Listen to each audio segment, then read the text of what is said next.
Harley-Davidson is discontinuing the Road Glide Ultra and replacing it with the 2020 Harley-Davidson Road Glide Limited. Don't worry, the RG Limited still has the much-loved Road Glide features, and this year there are some upgrades. Let's see what makes up the new Road Glide Limited. The finish is improved for the Road Glide Limited. The pinstriping is painted, the inner fairing gets a gloss finish, and there are new medallions for the tank and fenders. Slicer 2 contrast bright cast aluminum wheels are new and look good.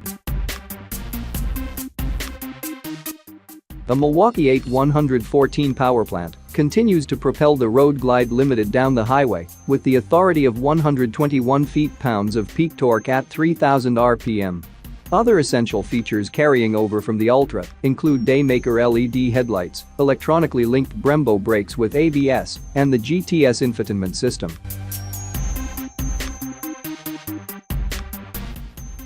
The comfortable saddle comes with a deep scoop that slings your butt at 27.2 inches off the ground if you weigh at least 180 pounds to compress the suspension. The rise to the lofted pillion pad serves as a lumbar support for the pilot, and of course, your passenger is pampered with a wide comfortable seat, complete with a full-width backrest, armrest and footboards. Below the padded armrests you'll find the other two speakers to finish off the music delivery with 25 watts per channel, so you can hear your tunes even at highway speeds.